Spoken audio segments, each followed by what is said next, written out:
12-year-old Polly Klaas was in her own bedroom having a slumber party when she was abducted last night. Now we need your help to bring Polly Klaas home. Somebody said, Winona Ryder on line 4. So I hit line 4 and I said, hello, and then I started hearing crying. There's a tragic reason why Winona Ryder's Stranger Things performance feels so real. Find my son. Find him. She came home with no entourage and showed up in jeans and a t-shirt. Winona told Polly's father she had seen his daughter. It was like truly having an angel come down from heaven and help us find my child. I feel really confident that she is going to come home. So how did someone praised as an angel suddenly become a target in court? It's for someone to trot out the body of a dead child. Winona Ryder may be a double felon, but she's a double felon with a very big heart and a very generous spirit, and nobody should ever forget that. You have disappointed many people. I'm going to hold you accountable.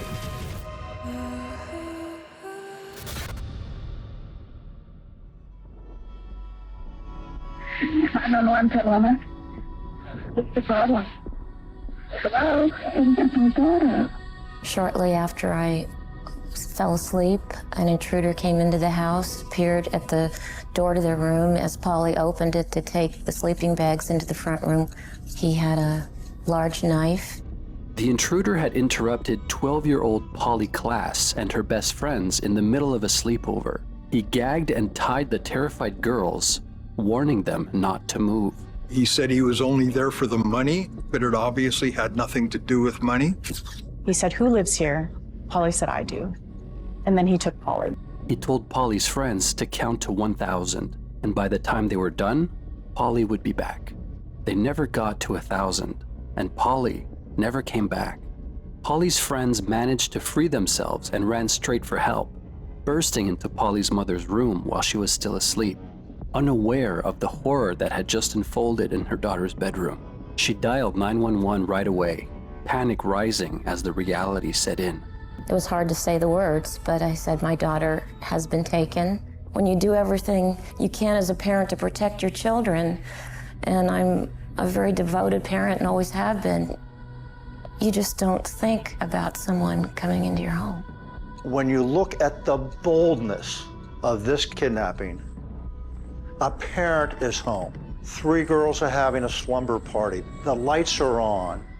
It's 10:30 at night. There was no playbook for this. It just didn't happen like this. It defies logic. The town of Petaluma went into shock. Polly's family was desperate. As investigators threw everything they had at the case, they were living every parent's nightmare, mourning their daughter while still hoping she might come home. The family is asking anyone with any information about this kidnapping to please contact the Petaluma police. People wanted to help in any way they can. There were impromptu search parties all over town. This doesn't happen here. And I think because this doesn't happen here, this is why we're all here.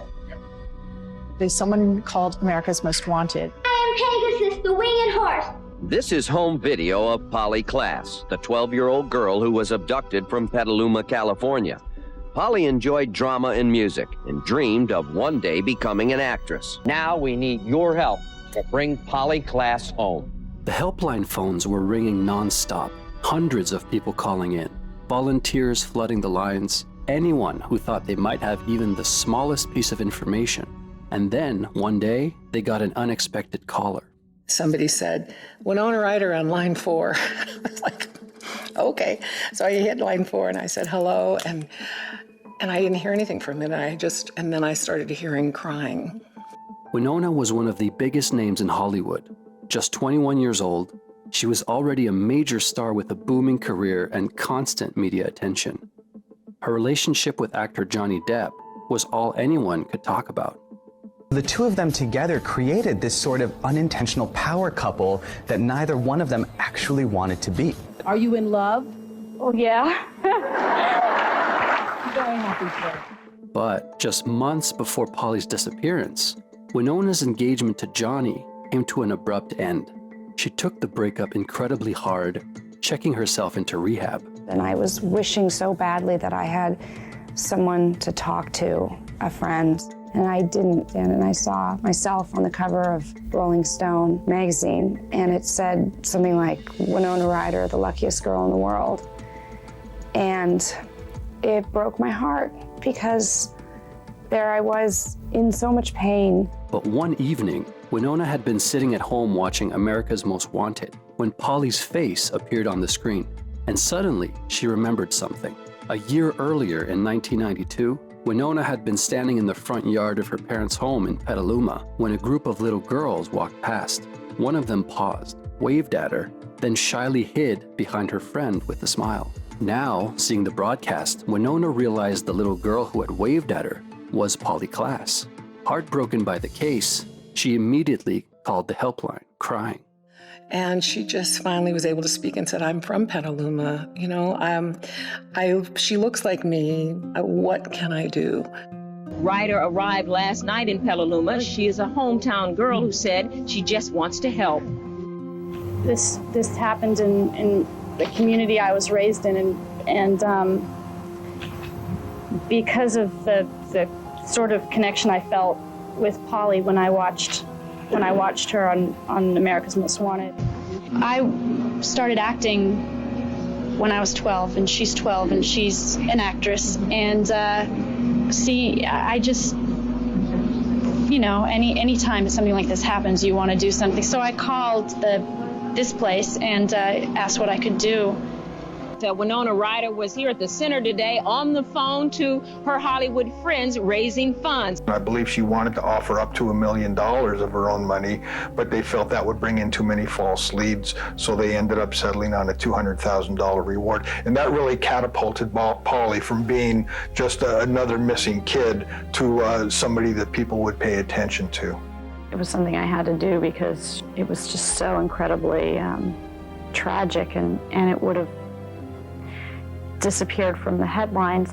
While police continued their frantic investigation, Winona did everything she could to support Polly's family. It was like truly having an angel come down from heaven and help us find my child.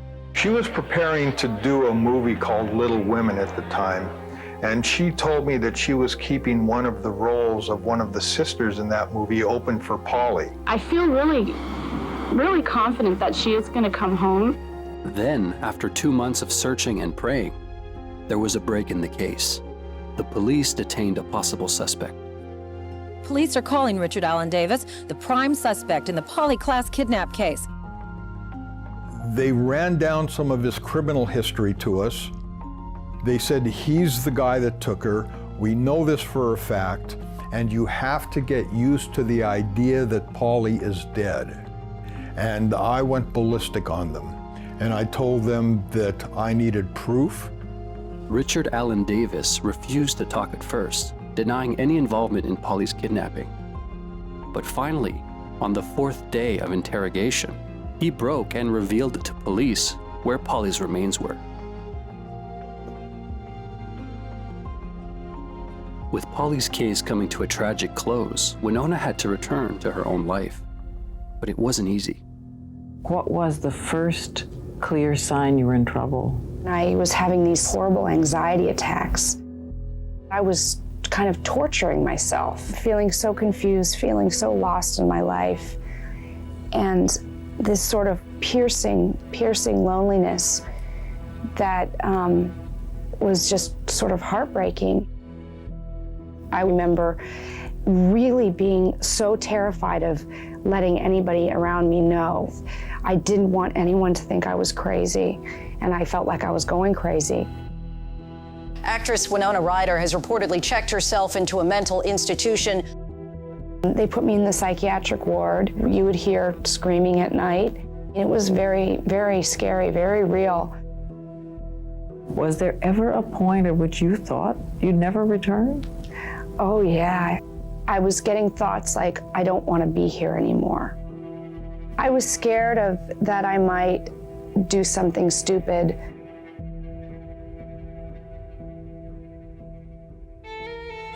Security personnel of Saks Fifth Avenue advised that they had arrested actress Winona Ryder the security camera tape was leaked. So it was about as humiliating as you could imagine.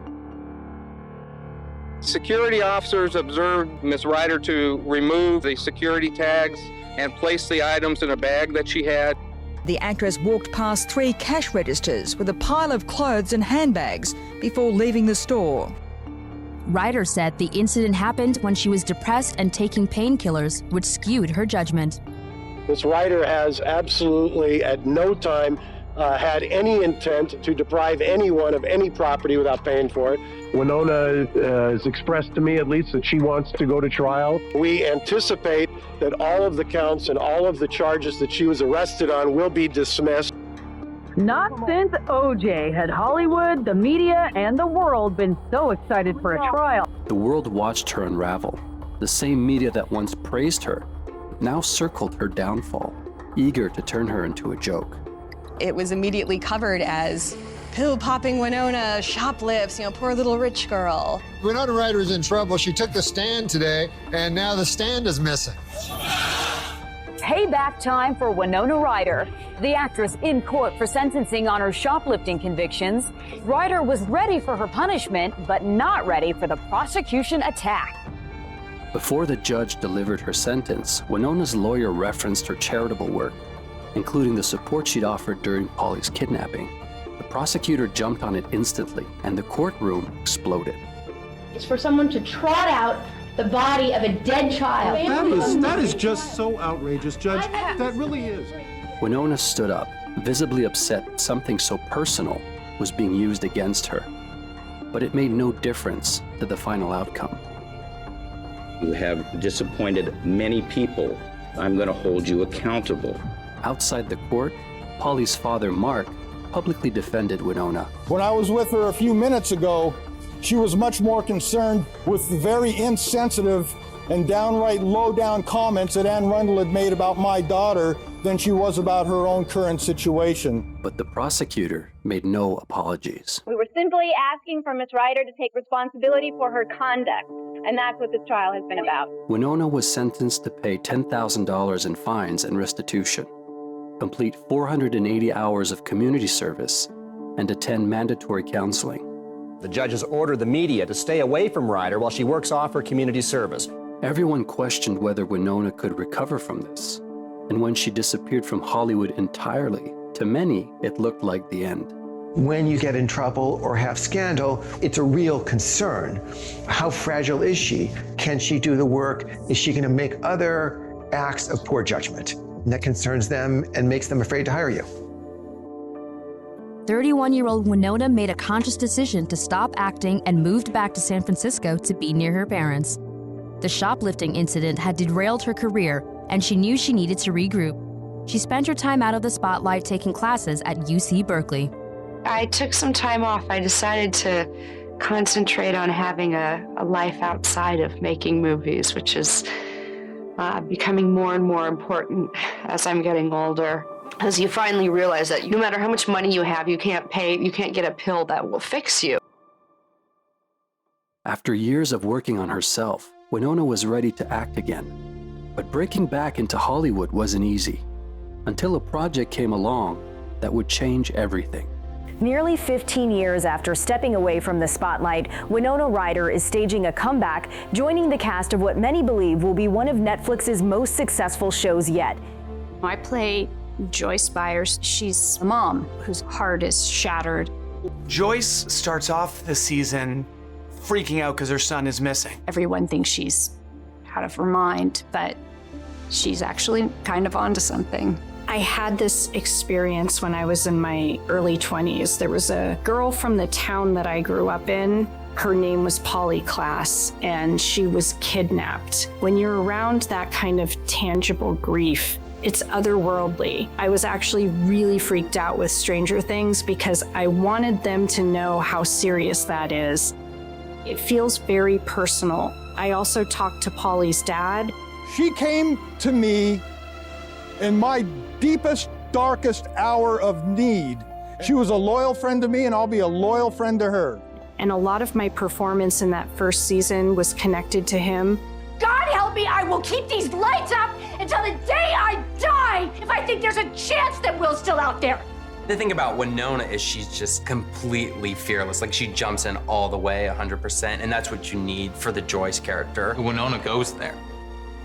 Stranger Things reminded of a new generation of her talent, and she got a huge new fan club. This show has really changed my life.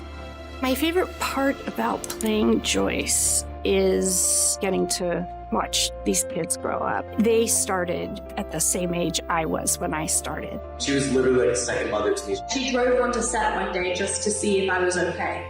And now you have a baby. I feel like I learned so much from them. They're just, I'll get emotional. They're just, I will always love them forever. Yeah. One of the most beautiful experiences I've had as an actress and person. You have to work through your problems. You have to come back stronger. And I tip my hat to Winona. When we feel shame, we want to keep it private, and to go back out in public takes an enormous amount of strength. People go through hard times all the time, and it doesn't necessarily mean they're crazy. I think she will continue to do extraordinary work because she's that talented. It's an honor of a lifetime